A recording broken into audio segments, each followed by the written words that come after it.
करीब 25 साल पुरानी ये बात है। उत्तर प्रदेश पुलिस में आईजी के पद पर तैनात एक आईपीएस ऑफिसर के बेटे ने अपने पिता से कहा कि मुझे एक बाइक खरीदनी है। जैसे पिता ने ये बात सुनी, उन्होंने कहा कि ठीक है, हम बाइक नहीं लेते बल्कि हम एक कार ले लेते हैं। पिता ने जैसे कहा था अपने वादे को पूरा कर दिया, लेकिन शर्त ये रखी गई थी कि जब भी या तो पिता बैठे या माँ बैठे या फिर कोई साथ में पुलिस वाला बैठे, तभी कार चलाने की अनुमति मिल जाती थी। इसके अलावा बिल्कुल भी नहीं मिलती थी।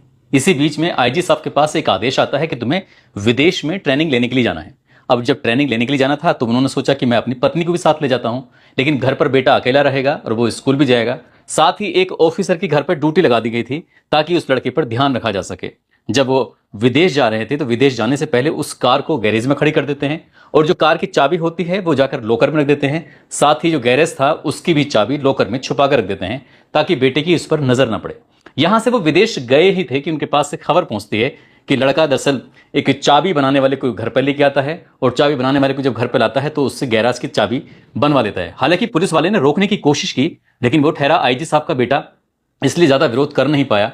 इसके बाद फिर पहले गैराज की चाबी बनवाई जाती है, फिर जो कार की चाबी थी वो बनवाई जाती है। अब उसने अपने दोस्तों को फोन किया और दोस्तों को फोन करने के बाद कहा कि चलो घूमने के लिए चलते हैं। अब दोस्तों के साथ घूमने के लिए गए थे, पार्टी करने के लिए गए थे, वो चले तो जाते हैं। जब वापस लौट कर आ रहे थे तो रास्ते में कार का एक्सीडेंट हो जाता है और आईजी साहब का जो बेटा था वो ऑन द स्पॉट खत्म हो जाता है।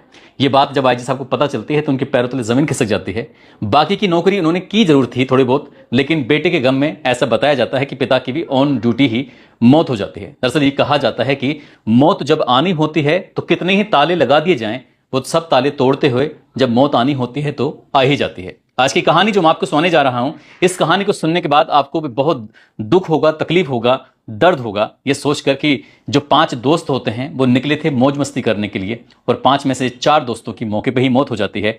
एक की कोई गलती नहीं थी, जो रास्ते से गुजर रहा था वो भी इस जद में आ जाता है। आदाब, नमस्कार, सत श्री अकाल। मैं उस्मान सैफी। दिल्ली कानपुर हाईवे पर एक गांव लगता है अकराबाद, जो कि जिला अलीगढ़ में लगता है। हाथरस सिकंदरा राव से अलीगढ़ की ओर एक बहुत तेजी के साथ कार जा रही थी। कार का नंबर होता है DLCVV 0844। इस कार की रफ्तार रही होगी 120 से 125 किलोमीटर प्रति घंटे की रफ्तार से कार दौड़ रही थी और जैसे गांव अकराबाद के पास पहुंचती है, अचानक ही गोपी फ्लाईओवर के नीचे वो कार गिर जाती है क्योंकि अनियंत्रित हो चुकी थी। और जैसे कार ये फ्लाईओवर से नीचे आती है, नीचे आते ही जो ड्राइवर की साइड वाला पहिया था उसमें एक ब्लास्ट होता है, धमाका होता है। अब वो कार और भी ज्यादा अनियंत्रित हो जाती है और जैसे कार अनियंत्रित होती है तो एक के बाद एक पलटी खा रही थी। जिसे फिल्मी स्टाइल में कई बार जब स्टंट दिखाए जाते हैं तो ठीक ऐसे ही पलटी खा रही थी।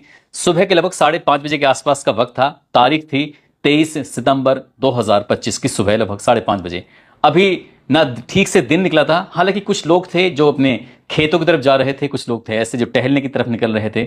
ऐसे ही जब लोगों ने रुककर इस दृश्य को अपनी आंखों से देखा तो लोगों को यकीन नहीं हो रहा था। सबके मुंह से एक ही आवाज निकल रही थी, ये तो बहुत बड़ा हादसा हो चुका है। लगातार गाड़ी पलटी पर पलटी खाई जा रही थी। इसके बाद वो रोंग साइड, जो दूसरी साइड होती है, उस साइड पे पहुंच जाती है। सामने से एक कैंटर आ रहा है और कैंटर में बहुत तेजी के साथ टक्कर लगती है।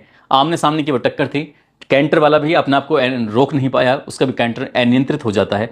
इसी बीच में एक और ब्लास्ट होता है और ऐसा बताया जाता है कि जो कार की टंकी थी उस टंकी में यानी कि पेट्रोल एकदम ब्लास्ट होता है और ब्लास्ट होने के बाद बहुत तेजी के साथ आग लगने लगती है।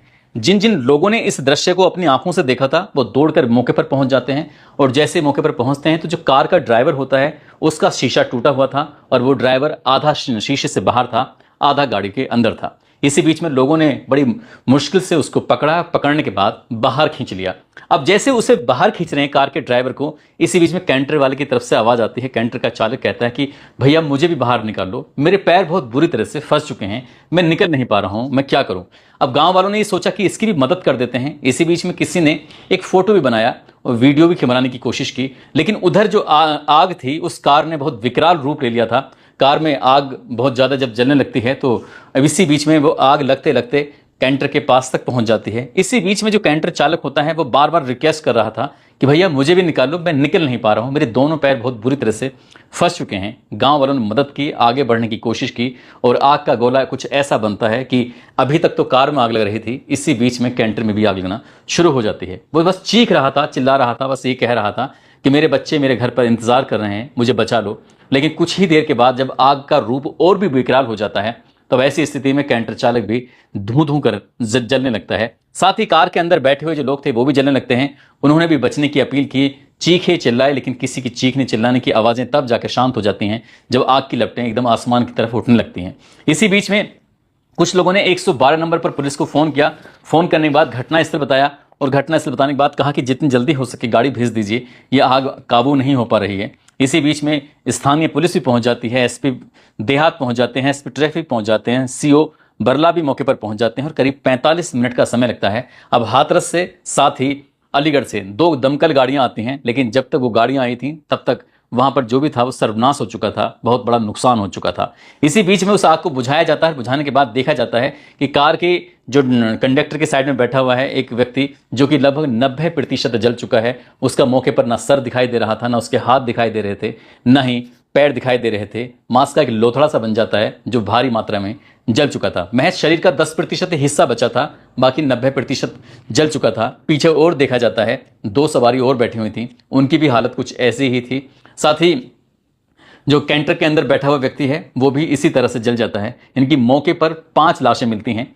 जो घायल था ड्राइवर, उस घायल को ग्रामीणों ने खींच लिया था। आखिरकार उस ड्राइवर से पूछा जाता है कि क्या मामला है, हादसा कैसे हुआ, तब वो कहानी बताता है, तब वो जानकारी देता है। दरअसल वो बताता है कि इस कार के अंदर एक मयंक उर्फ मोनू बैठा हुआ था, जिसकी उम्र लगभग 22 साल के आसपास होती है, जो कि ब्रह्मपुर तहसील रोड सिकंदरा राव हाथरस का रहने वाला होता है। ये 3 भाइयों में सेकंड नंबर का था। साथ ही हर्षित माहेश्वरी, जिसकी उम्र लगभग 19 साल के आसपास होती है, जो कि कासगंज रोड सिकंदरा राव हाथरस का रहने वाला होता है। ये 5 भाई होते हैं। इसका तीसरा नंबर होता है एक अतुल यादव होता है, जिसकी उम्र लगभग 19 साल के आसपास होती है, जो कि भूतेश्वर कॉलोनी का रहने वाला होता है, जो कि सिकंदर राव हाथरस का ही रहने वाला होता है। एक लड़का और होता है जिसका नाम देव शर्मा होता है, जो कि मोहल्ला बजरिया का रहने वाला होता है। 18 साल इसकी उम्र थी और ये अपने माँ बाप का इकलौता बेटा होता है। 4 वो लोग थे जो कार के अंदर थे, जो मर चुके थे। एक 5वां शख्स था जिसकी पुलिस ने शिनाख्त करने की कोशिश की। उसका नाम था राजेश कुमार, गांव कुंवरपुर का रहने वाला, थाना निधोली और जिला उसका एटा लगता है। जब इसके बारे में पता किया जाता है, ये इसके 2 बच्चे होते हैं और 4 दिन पहले ही वो अपने गांव से आया था। कैंटर पे चालक के रूप में काम कर रहा था और इसकी जिम्मेदारी थी कि अलीगढ़ से स्टेशनरी का सामान भरने के बाद ये कैंटर से कासगंज की तरफ जा रहा था।